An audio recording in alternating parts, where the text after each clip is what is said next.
Hai guys, selamat datang. Kali ini kita akan membahas kota angker yang ada di Kalimantan Selatan yang sering disebut dengan kota Saranjana. Oke, sudah siap? Jangan lupa buat subscribe video ini. Dan kalau kalian suka, kalian tahu harus ngapain. So, redupkan.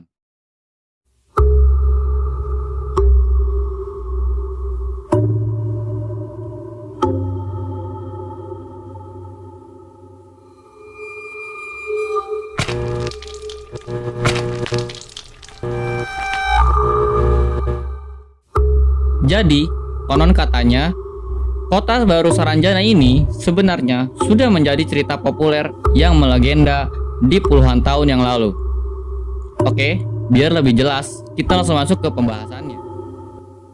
Tentang kota Saranjana. Saranjana dipercaya sebagai kota gaib yang terletak di Kota Baru, Kalimantan Selatan. Lebih tepatnya, di Desa Oka-Oka, Kecamatan Pulau Laut, Kelautan, Kalimantan Selatan. Mitosnya, di daerah tersebut adalah sebuah kota yang dibangun gaib dan hanya orang-orang tertentu saja yang dapat melihat cerita tersebut. Namun, pada suatu hari, diambil dari cerita seseorang yang melihat bahwa dia melihat aktivitas seperti manusia yang berlangsung di tempat tersebut. Namun, pada saat seseorang itu mendekati tempat tersebut, aktivitas yang dia lihat berubah menjadi sebuah bukit yang dibatasi oleh laut. Katanya, kota Saranjana ini pernah masuk di Maps, namun sekarang kotanya sudah tidak ada di Maps, seperti yang ada di gambar yang satu ini. Dan kota tersebut pernah diberitakan bahwa ada salah satu band terkenal yang salah seorang anggotanya bernama Ari Lasso.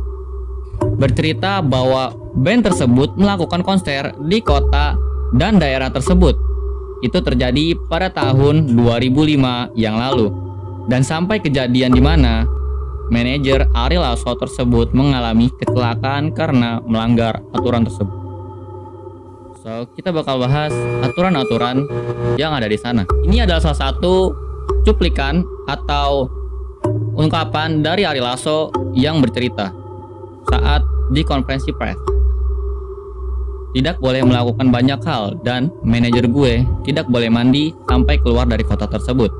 Kita 3 hari di sana. Selama itu nggak boleh mandi dan keramas. Katanya sih untuk mencegah hujan karena kita waktu itu main di stadion. Jelas Ari. Satu lagi untuk teman-teman yang akan tampil, kalau nanti melihat penonton melakukan gerakan aneh, sudah cuek saja. Kalau ada yang seperti wajah dan gestur mereka tidak seperti kita, biarkan saja. Ungkap Ari meneruskan penjelasan yang dia dapat dari briefing saat itu. Saat itu kejadiannya pada tahun 2005 dan Ari Lasso diundang untuk mengadakan konser di sana. Konon katanya dia melakukan konser di stadion. So, lebih tepatnya itu bukan di tempat Saranjananya, tetapi di dekat tempat tersebut. Ya, seperti di pinggir-pinggiran laut seperti itu, tapi ada stadionnya. Dan banyak sekali aturan yang diberikan oleh warga sana. Tapi salah satu dari manajer dia, termasuk manajer Ari Lasso, dia melanggar aturan tersebut yang membuatnya terjadi sesuatu, yaitu kecelakaan ketika pulang dan dia meninggal dunia.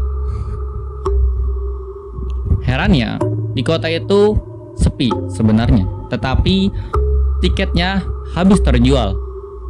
Padahal tiketnya terjual sekitar ratusan orang penonton, tetapi itu semua terjual.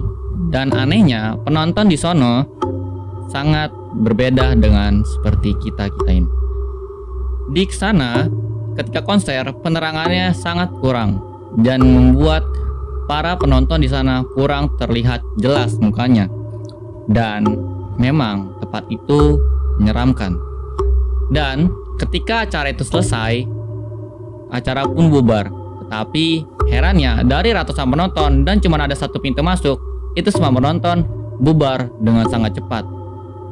Dan herannya, itu tidak diketahui oleh seluruh manajer dan juga kru.